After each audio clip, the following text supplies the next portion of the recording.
The folks in the chat have lots of thoughts. And one of the questions that's getting debated is, was the guy that we see on this camera a decoy? And was the real action happening behind the house at the back door? And the reason he's so nonchalant is he's like, my buddy's back there. My buddy's got this. And the other possibility people are debating is whether there's any way he had already committed the crime here. And this was just about trying to get the camera down as opposed to get into the home. I mean, I suppose we can't tell that from looking at the doorbell camera, but anyone have a thought on whether the odds that this guy was just the decoy at the front? We'll start with that one. I would say if he was the decoy from the front, you're still going to likely see a lot of anxiety in most people because he's now part of this crime. If he is the person in the back who's actually committing the crime, or he's already committed the crime, and now he's just fiddling around with the cameras, he knows what he's done, you're going to see a lot of anxiety. I think the absence of a lot of anxiety and nervousness is profound here. And Jim, you touched on it earlier. I think it is profound. And when you are about to commit or be a part of an extremely violent crime, and you're just walking around casually, whether you're the decoy or whether you've come back to alter the camera, and you can behave like that, that's how you behave in your non-criminal everyday life. And that speaks to his personality. And I think that's what we want people to know about him, along with the facial recognition. They understand that. They have seen that. They could have lived with him or lived next door to him. That is profound. I'm thinking about the movie Free Solo and the guy who climbs the mountains and doesn't have ropes and, at great risk to himself, and how he just has a different adrenaline gland than the rest of us. They actually studied him. He just doesn't get the adrenaline flowing unless he does truly extreme things, which is not like normal humans. And this guy seems to have a touch of it. I mean, this does not, to me, look like somebody full of adrenaline. He knows he's about to commit this crime. He's not running around panicked on this patio, realizing he's standing on a woman's patio wearing a ski mask in the middle of the night. Like, if anybody drives by, he's potentially toast.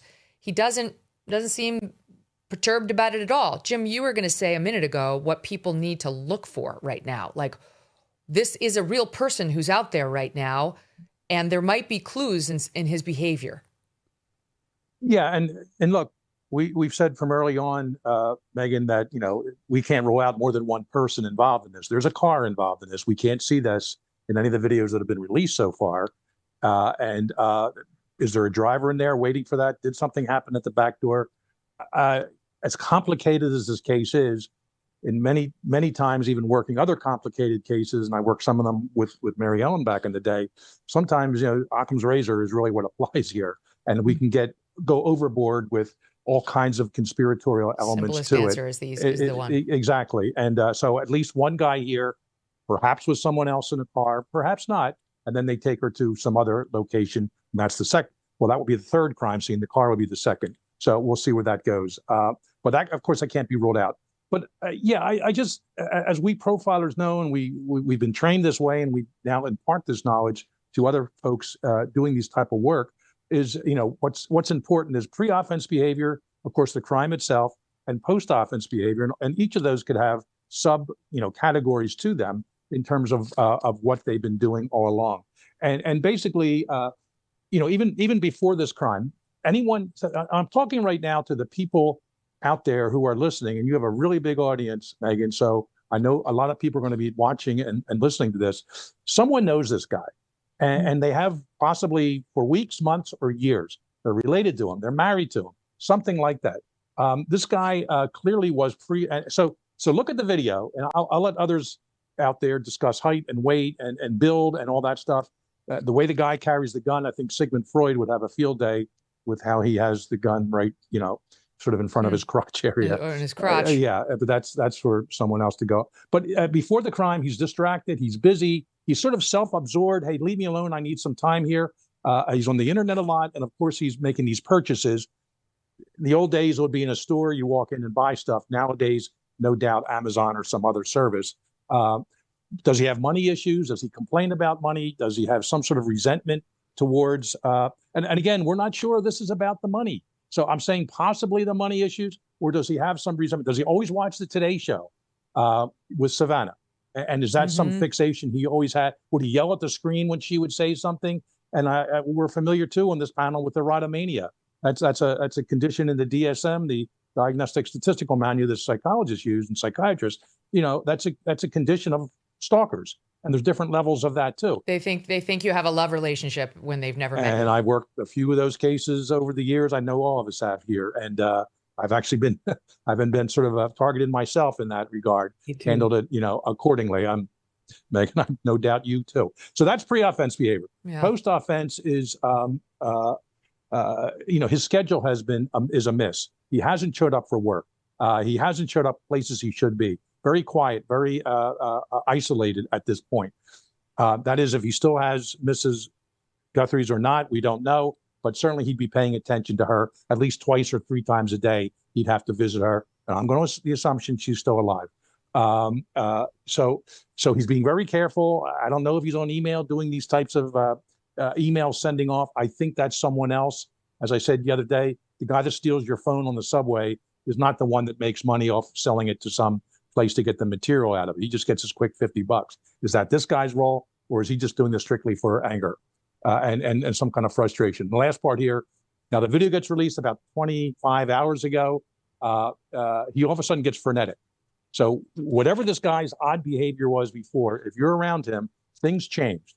He's putting things in bags and suitcases. He's moving them out. Does he start a fire in a barrel somewhere? Does he get a shovel and start burying things? Go somewhere near water? That's a very possibility. Moving around quickly. Does he change his appearance? Shave a mustache? Cut his hair? That's very possible. Dye his hair, even though you don't really see any hair in that regard. If he has a car, he may be keeping that inside a garage, not wanting it anywhere. If he thinks now he's been seen on video, he may think his car's been on video, and he's still very focused on the media. He may be listening to us in real time, and if he is, please let Mrs. Guthrie's go, and the damage you've caused will be a lot less, including for you. So I'll be glad to open this up to Maureen and Mary Ellen, but these are some of the factors. Look at the video, then look at these behavioral elements that I just listed, and you could be some more in there, and that's the person we're looking for. Then call the FBI and let them know, and I guarantee you someone will follow up on it. What do you guys have thoughts on that? Yeah, I think right now this guy's very agitated, and he's going to have a very short temper, whoever this person is, because he is trapped in a corner and he's a rat. With regard to the front door, the back door, which one? Well, they may have more video that shows him opening that door somehow. And if he did, either it was a practice of Mrs. Guthrie to either accidentally or purposefully leave that door unlocked, which is, I would have a hard time believing that, or they may have had a key. I don't know. And then they opened the back door just to make it look like they came in from the back door. That's true, because we don't see him struggling with the door at all. We only see him struggling with the Nest camera. So we still remain in the dark about how he actually got into the house. Go ahead, Mary Ellen. Okay. And to add to what Maureen and Jim have already said, you've got the behavioral modifications to his appearance that he very likely could have engaged in. But what he can't change is his personality. It is what it is. And I think that he's probably glued to the TV, to the radio, listening to people talk about what he's done. And I think one of the real questions that I always have in a crime of extreme violence is, does the offender feel bad for what they've done to the victim? And not to become too graphic, but this was probably so upsetting for Nancy to have this happen to her, to be taken out of her home and put in a car with a stranger. I mean, what she must have gone through is agonizing. What her family is going through is agonizing. I think we have to allow for the possibility. Maureen and Jim and I have seen people like this. They have no empathy for the victim.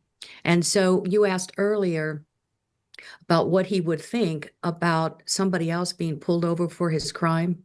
That may not have gone well with this offender because he wants credit for what he did, if that's the kind of offender that we're talking about. And I can tell you this, and Maureen and Jim, you weigh in on this. This is the hardest thing for the general public to comprehend, is that there are people that feel no remorse for what they do, no empathy for the victim, and take a great deal of pleasure in what they've accomplished, and that they are outwitting law enforcement in this investigation. If that's what we're dealing with, that puts this person in a whole different category. And that's what we try to do, is we look at all of this behavior and offer it to the investigators to say, you could be looking for this kind of person, the post behavior, but you also could be looking for somebody like this. At this point, we're not sure, but you have to consider the possibility this person doesn't feel anything for the victim and what they've done. Mm-hmm. And that's the scariest thought of all, because we don't know where Nancy Guthrie is and whether it's possible she's still alive. There was some speculation, we've talked about it, that like an experienced kidnapper takes the medications. Like they actually, it's not because they care about the victim at all. It's that they know, I've got to keep my prize alive and well if I want to get paid. But this guy does not appear to have taken her medication and does not appear to have been in touch. If he didn't write those 2 ransom notes, the first ransom note to the 3 news organizations, and then the follow-up note where there was no proof of life, but really just like a reminder that I've got her, and I'm just assuming that's what's in there. This is the thing I've wanted to get to, though. The Nest camera. It's very interesting that he came up. So, like, keep in mind, one of our theories is that possibly he stalked the house and knew it well, and like knew exactly what his plan was coming up. Another one is possibly he was hired by a friend or a family member of Nancy Guthrie's and told, please go at 1 a.m. and do the following thing, 1:47. And that person would have told him, under the second theory, there's a Nest camera. Now, that could be why he wore a ski mask, or he wore a ski mask because he didn't want Nancy Guthrie to be able to identify him. We don't know. But he shows up there almost surprised. I don't know that there's a Nest camera. And the reason I say he looks surprised is because you see him sort of fiddling with it. He's got his gloved hand. He's kind of fiddling with it. He does the bang, bang, bang, the gentle taps on the Nest camera. He doesn't try that hard. And then he gives up. He's like, I'm going to cover it with vegetation. And he goes and he gets the vegetation and comes back and covers it. And then we never see him get the Nest camera off of the wall. We do see in the post-crime pictures taken after police got involved, the remnants, the receptacle that holds the Nest camera still there. The housing, and yeah. we know from the sheriff, that they don't have the Nest cameras. The law enforcement does not have the Nest cameras. The perpetrator took them. So eventually the guy does get the Nest camera. And we're told by Ashley Banfield that there was one in the back door too, and he got both of them. Her source said they were destroyed, and the sheriff said, we don't have them. So we believe he destroyed them and took them. But we know for a fact that they were gone. So what do you see? Do you see like a clever man come up and boom, boom, the Nest camera's off, it's destroyed, you see him step on it, and the filming stops? No, that's not what you see. You see him come up, do the tap, tap, tap. He gives up, he gets the vegetation, and then we're not exactly sure what he does after that, because the videos don't all seem sequential and we're not exactly sure what the sequence of events was. But let me show you. So we had our producer, Jake Whitman, get a Nest camera and try to get it off of its holder on the wall. And he did this little video. It's very clear. Watch this. Watch. Okay, Megan, I've installed the Nest doorbell camera on our door to the garage here. And what's interesting is it comes with a little tab, just a little flat Tab, almost like a tip of a screwdriver, really. and that's how you remove it from the top. So you just push down and it clicks right off, sorta. There it goes. So it pulls right off that way, and that's how you take it off to charge it, because it is battery powered. It needs to be charged every so often. There's no wires here. And you'll see this plate looks exactly like the one that you see on the house at Nancy Guthrie's house and all the news videos. So it's the same model. And to put it back, you just click it on the base after you've charged the battery, and it's there. And the question is, how do you get it off without the tab? And I was excited because you said we could smash this if we wanted to, and you'd pay for it. But you don't need to do that. You actually, just with a little bit of force, you can pull it right off. And the base is still there, undamaged. And actually, this camera is still recording. So if I take this and throw it or put it in my bag, it's still going to be recording for a little bit longer. So I got to think there's still video of that they haven't recovered that might show a different angle of things that we haven't seen. There's no evidence that it was damaged on the front porch. So my guess is it was just taken out of Wi-Fi range, and that's why it disconnected. Or they could have turned her Wi-Fi off. But taking it off the base, like I just did, does not disconnect it in any way. It's still capturing.